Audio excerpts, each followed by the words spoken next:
Racer কবুতরের বাচ্চাগুলোকে দেখে খুবই আফসোস লাগতেছে, কারণ কবুতরের বাচ্চাগুলোর পুরো শরীর জুড়েই বড় বড় ফোড়া হয়ে গেছে।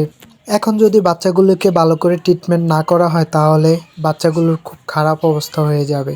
আপনারা দেখতে পাচ্ছেন পুরো শরীর জুড়েই এরকম ফোড়া হয়ে গেছে, বিশেষ করে তার পায়খানার রাস্তা আর মুখমণ্ডলে এরকম ফোড়াগুলো দেখা যাচ্ছে।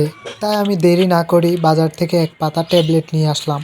পরে সেখান থেকে একটি ট্যাবলেটকে অর্ধেক করে গুঁড়ো করে নিয়েছি, আর অর্ধেকটা রেখে দেব পরবর্তীতে খাওয়ানোর জন্য। এগুলো আমি পানিতে মিক্স করে নেব, কারণ পানিতে না দিলে খাবারের সাথে এটা খাবে না। তাই আমি পানিতে ভালো করে মিক্স করে নেব।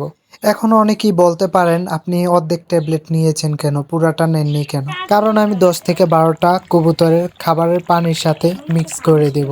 সেই অনুযায়ী 10টা কবুতরের জন্য অর্ধেক ট্যাবলেট আর 20টা কবুতরের জন্য একটা ট্যাবলেট। এইভাবে আপনি যদি 3 থেকে 5 দিন খাওয়াতে পারেন তাহলে আপনার কবুতরের বাচ্চাগুলো ইনশাল্লাহ সুস্থ হয়ে যাবে। তাই আমি সবগুলো কবুতরকে সুস্থ করানোর জন্য রেনামিসি নামের একটি ট্যাবলেট নিয়ে আসছি।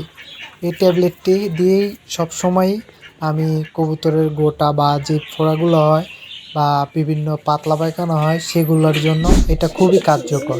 এখন হয়তো অনেকেই বলবেন, আপনি কি ভাই ডাক্তার? আমি বলবো, না ভাই, আমি একজন মাল্টিমিডিয়া ভিডিও এডিটর। মূলত অনেক বছর ধরে আমি কবুতর পালন করে আসছি। 2012 বা 13 সাল যখন আমি ক্লাস 6-এ পড়ি তখন থেকে আমি কবুতর পালন করি।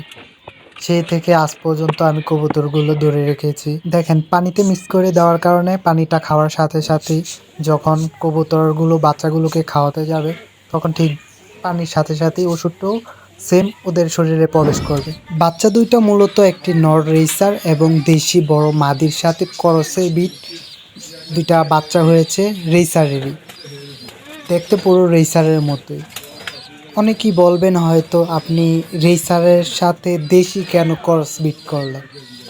আমি মূলত একটু চালাকি করি, যার কারণে আমার কবুতরগুলো বিক্রি করলে প্রায় 50+% কবুতর ব্যাক চলে আসে। যার কারণে আমি এই চালাকিটা করে এভাবে কিছুটা দেশি জাত বলে আমি চালিয়ে দিই। তারপরও আমি মূলত 800 থেকে 1000-এর মধ্যে এর মধ্যেই আমি সেল করে থাকি বেশিরভাগ কবুতর। হয়তো অনেকেই বলবেন আমি মিথ্যা কথা বলতেছি, কিন্তু তা না ভাই।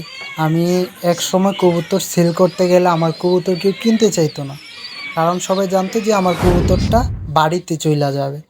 তখন আমি ঠিক এইভাবে, এই যে একটা ভিডিও আমার আছে যে আমি বিক্রি করতে গেছি, সেখানে বিক্রি না হওয়ার কারণে আমি কবুতরগুলা ঠিক ওইখানেই ছেড়ে দিই। যাই হোক, গল্প বললে হয়তো গল্প শেষ হবে না, যেটা আমার বাস্তব গল্প আমি বলে আপনাদের শোনালাম আজকে।